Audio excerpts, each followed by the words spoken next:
मौके कहाँ बन रहे हैं सुशील जी की आजकल ज़ुबान पर शायद सरस्वती बैठी हुई है, क्योंकि जो भी कॉल उन्होंने ली है वो सारी की सारी सही बैठी। और तो और सुशील जी वहाँ पर प्राइम मिनिस्टर के स्वेरिंग इन में भी मौजूद थे। तो सुशील जी, गुड मॉर्निंग। काफ़ी मेहरबान है इस समय आपके ऊपर। आई थिंक भगवान की काफ़ी कृपा है, तो वो ऐसी बनी रहे। और अब बताइए, अगली बिग बोल्ड कॉल क्या है मार्केट के लिए? तो ये ऐसी शुभकामनाओं के लिए बड़ा धन्यवाद। भगवान की कृपा तो खैर शुरू से ही है, बट कभी कभी हम अपनी हरकतें कर बैठते हैं। तो तो देखिए, मोटी बात मैं जो पहले आपसे कहूं, पीसीआर से अनुरोध है कि कृपया मेरे स्क्रीन से इस चार्ट को शेयर करें। देखिए, मुझे लगता है इस साल में हमें निफ्टी पे 20,400 और बैंक निफ्टी पे 42,000 का फिगर भी मिल सकता है, पूरी संभावना है।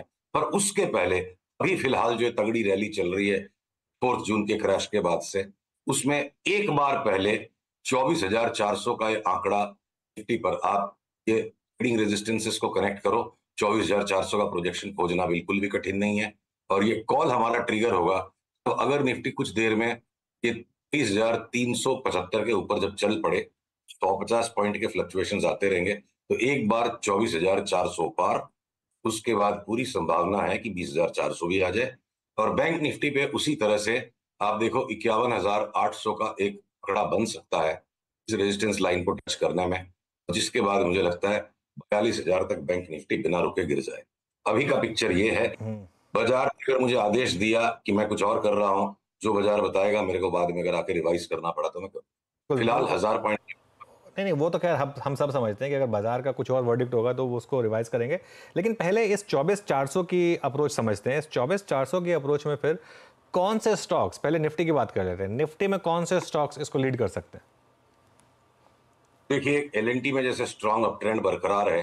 पिछली बार 3,900 तक गया था, मुझे लगता है 4,000 भी चला जाए। तो फिलहाल एक एलएनटी का अप ट्रेंड स्ट्रांग है। या अगर आपके जो साइड पॉकेट्स में स्टॉक्स हैं फ्यूचर्स में, देखिए अगर हम रिलायंस मान लो 3,200 हो जाए भले, और अडानी इंटरप्राइज का फोरकास्ट इस वक्त निकालना बड़ा आसान नहीं है। जगह है उसमें कि वो एकदम नया हाई बना दे। फिलहाल के लिए उसको प्रेडिक्ट करना कि 3,600 के ऊपर तुरंत चला जाएगा गलत होगा। उसके ऊपर ब्रेकआउट अगर आता है तो उसका टारगेट तब 4,200 बनाएंगे। तो जो साइड पॉकेट्स में हमारे पास स्टॉक्स हैं निफ्टी में, आप अगर इनको पकड़ लो, एचपीसीएल को, बीपीसीएल को ले लो, ऑयल रिफाइनर्स को, तेल का तेल निकलता जा रहा है और इनकी रिफाइनिंग मार्जिन्स और मार्केटिंग मार्जिन सब इंप्रूव होंगी। वो आगे चल के जस्टिफाई होगा, चार्ट पहले से तैयार है। और अगर मैं रिफाइनर्स के अलावा आ जाता हूँ, देखिए मेटल्स में हम बच के चलेंगे, वहां हमने तेजी नहीं करनी है। डीएलएफ जो एक स्टॉक है वो ब्रेकआउट के मोड में है, वो और चलता चला जाएगा। तो इंडिविजुअल इंडिविजुअल स्टॉक से पूरे के पूरे सेक्टर्स भारी है। ऑटोस अगर पूरी तरह से भारी है, मेटल्स अगर पूरी तरह से भारी है, तो एक रिलायंस, क्या पता अडानी इंटरप्राइजेस भी पार्टी को वापस ज्वाइन कर ले। लार्सन एंड टूब्रो है, रिफाइनर्स हैं, सीमेंट के कुछ स्टॉक्स उछलेंगे। तो बहुत सिलेक्टिवली यहाँ से स्टॉक स्पेसिफिक ट्रेडिंग करने का ही मतलब लगता है। थीमेटिक जो स्टॉक्स है, मान लीजिए रेलवेज निफ्टी पे नहीं है, एक उदाहरण के तौर पे कह रहा हूँ। अब अश्विनी वैष्णव जी लौट गए रेलवेज के स्टॉक्स में, पार्टी मन रही है, तो यहाँ से ले करके कोई सस्टेनेबल ट्रेंड मिल जाए ऐसा नहीं, 3-4 दिन में ये पार्टी 15-20% की रैली देके फुस हो जाएगी। तो थीमेटिक मूवमेंट्स की बजाय अब स्टॉक स्पेसिफिक मूवमेंट्स पर निफ्टी के अगले 1,000 पॉइंट मुझे लगते हैं। और सवाल मुझे आपसे पूछना था, एक स्टॉक जिस पर आपने कॉन्ट्रा बैट लिया था वो था नवीन फ्लोरिन। अच्छे मूव्स आए उसमें, आज भी इनफैक्ट वो काफ़ी शानदार मूव्स दिखा रहा है। यहाँ पर अब नवीन पर क्या व्यू है और इस पूरी बास्केट पर क्या व्यू है? मैं माफी चाहूंगा। मैं देखिए क्या कोशिश करता हूँ अनुज जी, मैं बताता हूँ। अपनी मर्जी के अनुसार टाइम फ्रेम्स नहीं ढूंढता हूँ। बाजार बाजार मालिक है।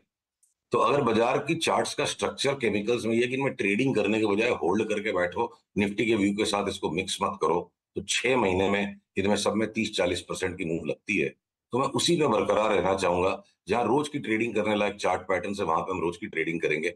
तो कोई नवीन फ्लोराइड में 100-200 रुपए की घटबड़ आ जाए, हमारा व्यू ये 5,000 का भाव आ जाएगा 6 महीने में, हो सकता है जल्दी भी आ जाए, तो मैं इस पर ट्रेडिंग करने की कोशिश नहीं करूंगा रुचि।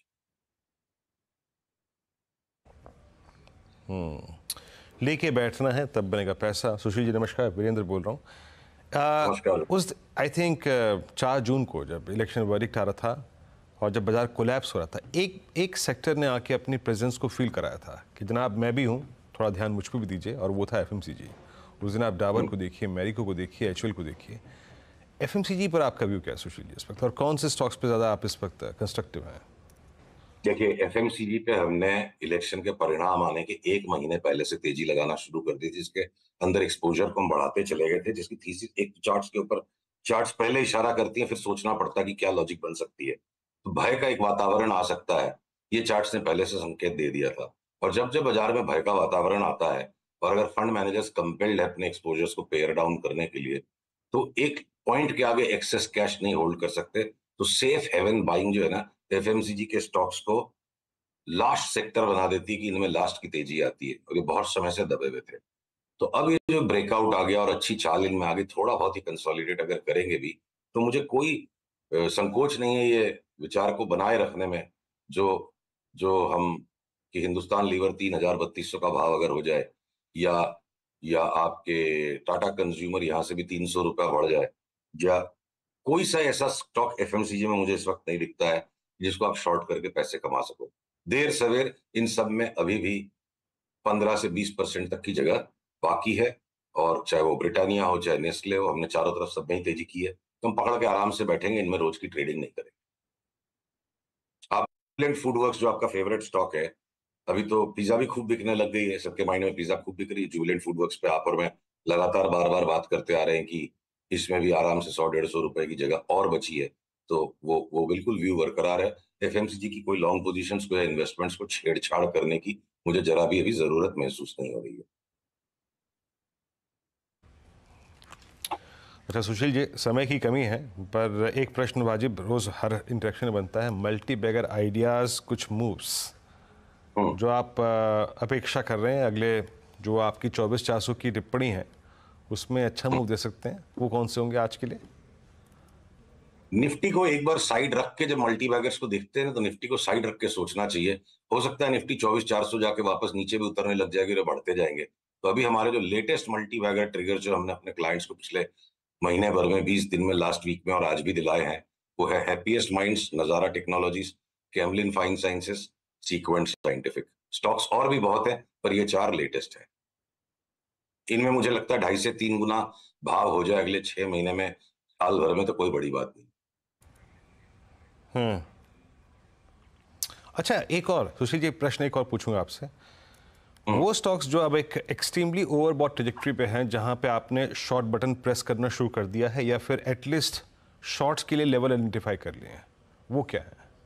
बहुत बढ़िया प्रश्न आपने पूछा, क्योंकि देखिए, एक तरफा तेजी के झोंक में लगकर रिटेल ऑडियंस को पैसे लग जाते हैं।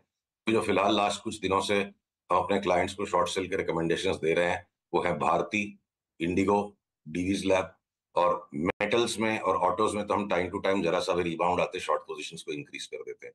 तो कुछ शॉर्ट्स, कुछ लॉन्ग्स, और निफ्टी एक बार 24,400।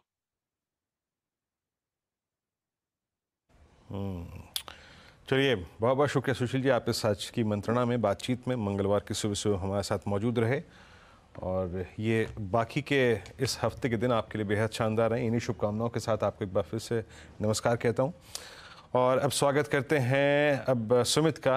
सुमित,